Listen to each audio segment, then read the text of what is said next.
My manager who got too close. A story of manipulation, confusion, and healing. Non-fiction. She singled me out, showered me with attention, then pushed me away, leaving me to pick up the pieces. This is how I reclaimed my power. When I first started working at the store, I could never have imagined that one person would change the course of my life the way this manager did. I had freshly turned 23 when we first met. For context, I am also a female. She was 31. She seemed like just another manager at first, but very quickly, she became an important figure in my life. Looking back now, I realize that the relationship we had was anything but normal, and it's taken me a long time to fully understand the depth of her influence and the damage she caused. I will admit it, I was attracted to her from the moment we met. She was striking, but it wasn't just her appearance that drew me in, it was the way she treated me. She gave me an unusual amount of attention right from the start, making me feel special in a way that no one else at the store did. Her compliments were frequent, and at first were professional and surface level but gradually felt and turned personal. At first she gave me normal compliments related to work such as, "You're doing really well today, you have really neat handwriting, I like seeing you taking initiative." But then she'd gradually start saying things to me like, "You smell really good today," or, "I love seeing your hair pulled back away from your face, I can see your pretty eyes," while simultaneously tucking a stray hair away from my face behind my ears, and she would tell me how cute I was with and without makeup on. Her favorite compliment to give me was her telling me how cute she found me. For a while, I couldn't go more than 42 hours without her giving me a compliment, or calling me so cute. These remarks made me feel noticed, but over time, they began to feel like something more, something that felt more personal than professional. At first, I didn't question it. I liked the attention. I liked that she seemed to see something in me that others didn't. But as time went on, her behavior became more and more confusing. It wasn't just the compliments. It was the way she looked at me, the way she touched me when she walked by, the way she'd smile and sometimes bite her lip at me in a way that felt odd. She would touch me frequently, on my arms, my back, my sides, and even the nape of my neck, and when she wanted me to follow her somewhere, she would hold my hand. It wasn't long before her behavior started feeling increasingly weird, but I didn't know how to handle it. There were moments when she would drive by, touch me, running her hand across my back, nape of my neck, shoulders, arms, and sides as she walked by. Each interaction felt charged with something I couldn't quite name, but I knew it wasn't normal. I just didn't have the words for it at the time. It felt like she was playing with me, constantly keeping me on edge, making me feel special one minute, and then coldly distancing herself the next. Her touching me stopped for the most part when the pandemic protocols were put in place. One day, I was handling baby clothes on the sales floor and asked her where they should go. She looked at me, and instead of answering, she just repeated, "So cute! So cute!" over and over again. At first, it seemed like she was talking about the clothes, but then I realized she was looking directly at me while saying it. Her tone shifted, and it felt like she was talking about me. It made me confused, but once again, I didn't know how to respond. After I interrupted her repetitive response by asking, "But where do they go?" she snapped out of it and said, "Oh, just put them somewhere over there." I thought it was odd because she didn't actually tell me where to put them and just told me to find a place for them. She excused herself almost immediately afterwards, and then I went to find a place to put the baby clothes. There was a moment that had happened very early into my career, about 2 to 3 months in, that still stands out to me when I realized how much she seemed to be hovering around me, though at the time, I hadn't fully grasped the extent of it. One instance I remember clearly happened after my shift one day, during the winter holiday season, when I had gone to buy something on the first floor of the store. I wasn't wearing my work uniform since employees weren't allowed to be in uniform while making purchases, so I looked like any other guest, dressed casually in a bomber jacket. She was the manager on duty at the time, and as I made my way to the front of the store, she stopped me with a playful, cheeky tone, asking, "What you getting?" I told her what I was buying, and she let me continue on to the back of the store to get in line at the register. Since it was the holiday season, the line was long, and as I waited, I noticed her hovering near me. She would walk by, sometimes looking over at me, as though she was keeping an eye on me. I didn't think much of it at the time, but it felt like her presence was lingering. Then, she walked right up to me, put her hand on my shoulder, and physically turned me around so she could look at my jacket. She seemed excited, almost flustered, and exclaimed in front of all of the customers around us, "I love it! I love it! I love it!" before walking away, giddy and clearly delighted. Looking back, this was a moment that made me realize her interest in me seemed to go beyond the professional or casual. She didn't hesitate to touch me and physically move me, even in front of customers, as if it was perfectly natural. It was only later, after talking with a former employee, that I realized how much her hovering around me had caught others' attention. This former employee was one of the first friends I made at the store. We had met at the interview and became close right away. She told me, "She was sweet, but it was very clear that she was giving you special attention. We all saw it. I saw her drive by, touch you and hover around you often, and when she would always take you off the sales floor or bring you into her office, I always wondered what was going on back there. Something about you being overwhelmed, I think. Wherever you were, she wasn't far behind." Her words made me look back at all those small moments where she seemed to be nearby, and I began to realize that this wasn't my imagination. Other employees had noticed her unusual attention as well. In hindsight, it was as if she was always there, hovering around me and finding reasons to initiate these little interactions.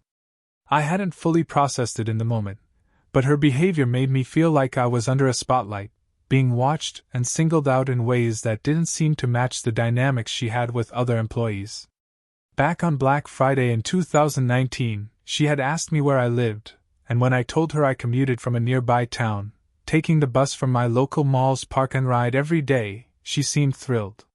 She told me she knew exactly where that was, mentioning that she also lived nearby and had attended a local university.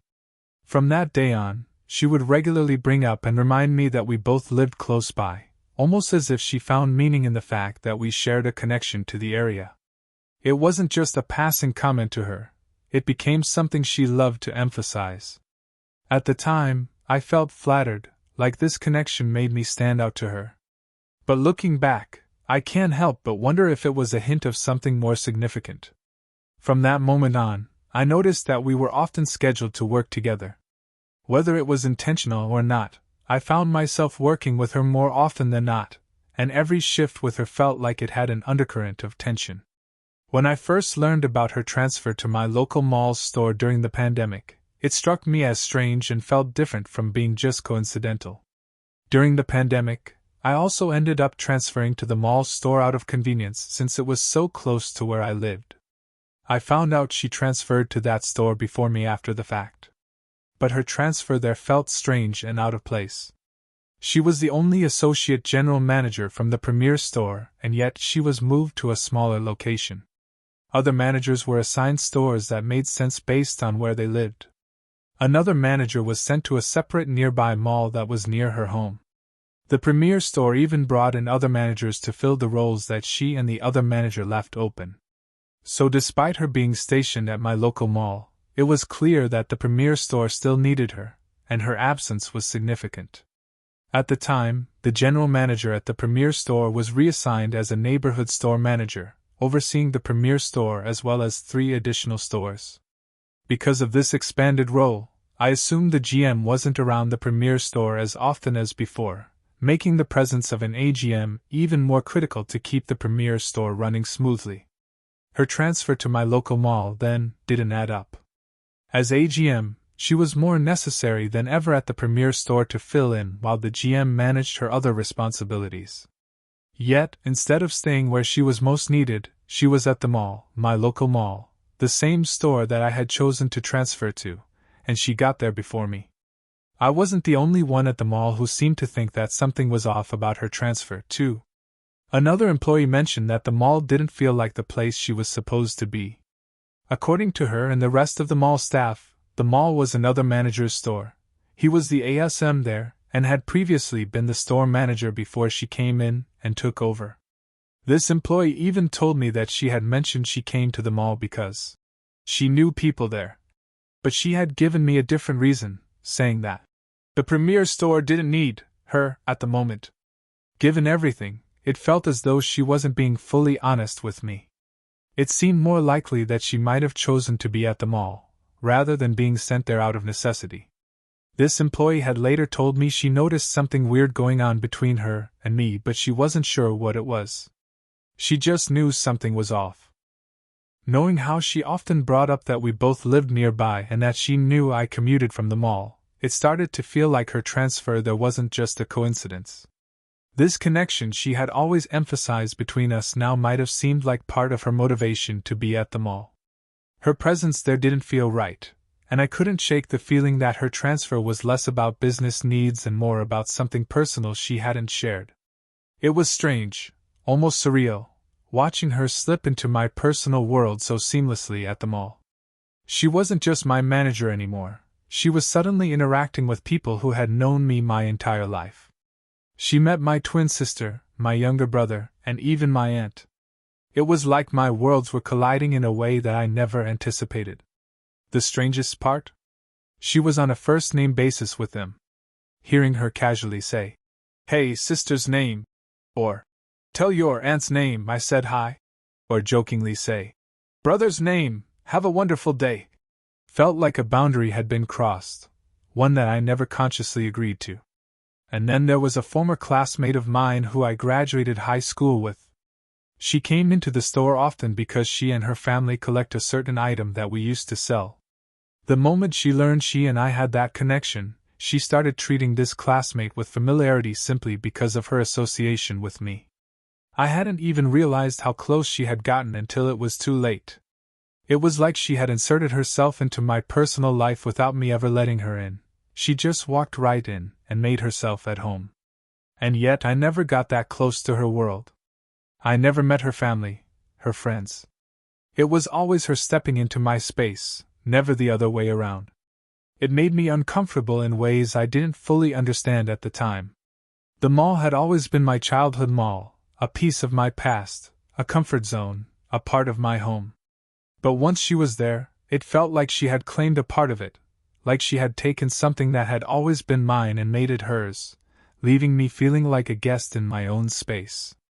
Every time I saw her walking through my childhood mall, meeting my family members and family friends, former coworkers from past jobs, speaking to childhood friends of mine, and even my school teachers, I remember thinking, "This isn't happening, this isn't happening, this isn't happening." It made her feel that much closer to me, too close. I never told her how uncomfortable, weird, and surreal it felt to me. She was my manager. I was her subordinate. We were at work. We were working. Technically, we were both supposed to be there. I didn't know how to bring it up. I didn't know if I should. So I didn't. Before this, there was the day of Santa Con in December 2019, a day that still haunts me. I was struggling with anxiety on the sales floor, so another manager moved me to the back to process mugs to help me calm down. She found me there, clearly noticing my distress, and motioned for me to follow her into the manager's office. What happened in that room is something I've replayed in my mind over and over. She sat on a filing cabinet, leaning forward, her blazer unbuttoned and her chest was accentuated, and her body language was just odd given the context of the conversation we were about to have about my anxiety. She smiled at me and asked, "So, what's been eating you? What's been making you so anxious?" Her voice was soft, almost teasing, and the way she looked at me made my face turn beet red. I was embarrassed, caught off guard, and unsure how to respond. I covered my face with my hands, and when I peeked out at her, she was grinning and giggling at me, and said with a sultry voice, "I love your nails." Everything felt so out of place in that moment, but it was clear she enjoyed watching me squirm. It was as if she took pleasure in my discomfort. This was just one of many interactions where her behavior crossed the line, but it was one of the moments that stood out the most. It felt like she was toying with me emotionally, pushing boundaries that I didn't know how to navigate. Another incident that has stuck with me happened when we initially returned to the store after being furloughed during the pandemic. Normally, she would take her break and eat her meals in her office, but on this day, her office was blocked off by boxes, so she sat in the break room instead. I was sitting further away, and there were other employees closer to her, but instead of talking to them, she turned around and struck up a conversation with me. We ended up talking for the rest of my break, and throughout the entire conversation, she stared at me intensely, following every move I made. When I got up to leave, she tracked my movements with her eyes and her entire head, not breaking eye contact. It was such an intense, visible gaze that other employees could have noticed too. This interaction left me overwhelmed by her attention. Earlier that same week, during training to reopen the store with new COVID protocols, I was in her training group. I must have made a reaction with my eyes that she noticed, because she looked at me, giggled, and said, "Oh." When I responded with, "Yes?" she said, "Your eyes." The other employees in the group looked at me, but I'm still not sure what I did that caused her to react like that. Then there was the time I was verbally harassed by a group of guests at the store. One of the other managers witnessed this and announced on the walkies that I needed to step off the floor to collect myself. She, hearing this, ran down from her office, that was a couple floors above, to where I was. She told me, "I ran down here as soon as I heard. Would you like to talk?" I agreed, thinking she was going to comfort me about the situation that just happened. She brought me into the manager's office, but instead of comforting me about what had just happened, she turned the conversation into something entirely different. She told me I needed to focus on things that made me happy and told me to essentially leave her alone. I hadn't even gone to her, she had come to me, yet the conversation became about her needing space. It was upsetting and made an already awful situation even worse. One thing that really added to the emotional confusion was when she would say things like, "I'm very proud of you, I adore you," and "You can trust me." She said it to me multiple times, and in those moments, it felt like she genuinely cared for me in a way that was deeper than a professional relationship. It left me constantly questioning what was going on. Was she my friend, my mentor, or something else entirely? I could never pin it down, and every time I thought I had an answer, her behavior would shift. One day, I was feeling nervous and anxious because she was nearby. I tried to avoid her, subtly moving away to recover an area of the store whenever she got closer, almost as if I was trying to subtly escape or run away from her. But she noticed. I saw her from the corner of my eye getting closer, and the more I tried to subtly distance myself, the more determined she seemed to catch up to me. Eventually, she caught up to me, reached out, and placed her hand on my shoulder to stop me. With a serious tone, she turned me around, leaned in close, and looked me in the eyes and said, "You can't run away from me." Her words sent a chill through me, and I felt trapped, unsure of what to say or do next. My mind must have blacked out because I don't remember what happened after that. As these interactions piled up, I started to realize that something was very wrong. I was becoming more emotionally dependent on her, even though her behavior made me feel confused. She had moments of warmth and care, but they were often followed by coldness and distance. She'd check up on me, offer advice, and sometimes even show concern for my well-being, like when she noticed scars on my arms and told me she didn't want me getting hurt. But then, she'd pull away or act dismissive, leaving me confused and hurt. These moments were confusing, but they weren't the only side to her. There were times when she seemed to genuinely care about me, and that's what made it so difficult to understand what was really happening. When I got COVID, I called the mall store to let them know I wouldn't be able to come in for 2 weeks. She answered the phone, and her response was comforting. She told me, "The first thing I want you to do is breathe. You are going to be okay, and I know you're going to come out of this just fine. I really care about you a lot. You are strong, and you will get through this." Her words reassured me in that moment, and it seemed like she genuinely cared about my well-being. But even in moments like these, the warmth she showed was always followed by coldness. After I returned to work from an unrelated hospital visit, she didn't seem to care at all. In fact, her behavior towards me became even colder, more distant, and it left me feeling abandoned and confused. Her behavior wasn't just a string of isolated incidents. There was a pattern of emotional grooming, manipulation, and drawing me in with affection and attention, only to push me away when I got too close or became too dependent on her. I didn't recognize it at the time. The affectionate and close-knit environment at the store made her behavior seem more normal, which also blurred the lines further. Her cycle of hot and cold left me constantly questioning myself. What had I done wrong to make her pull away? Why did she seem to really care about me one moment and then act indifferent the next? One of the most painful moments came on her last day at the store. I had built up the courage to express my feelings to her, to try and understand what was going on between us. But when I finally spoke up, her response was brutal. She told me, "I want nothing to do with you. And we will never be friends." Her words hit me like a ton of bricks. After everything that had happened, after all the attention, the compliments, the touching, the transfer, the confusion, she completely shut me out. I felt abandoned, betrayed, and deeply hurt. After she left, I spiraled into a deep depression.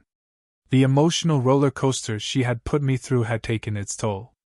I self-harmed, and though at times she noticed my distress, her attempts to show care felt hollow.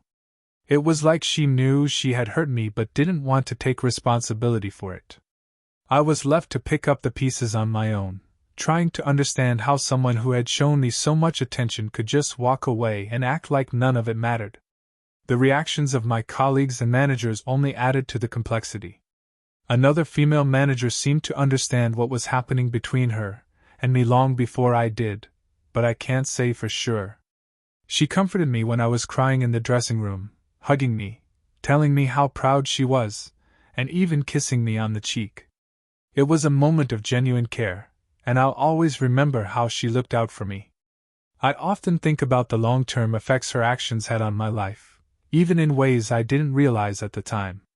I've struggled with my weight my entire life. However, after she had came back from her leave of absence and started pushing me away, I began stress eating to fill the void she left, using food to comfort myself every time she was dismissive or cold toward me. I didn't know how to cope with the sudden shift. She had been my comfort, my stability, and without that connection, I felt lost. Every cold interaction, every moment of rejection, it all drove me to find comfort in food. By the following year, after she told me she wanted nothing to do with me, my binge eating spiraled out of control, and my weight skyrocketed.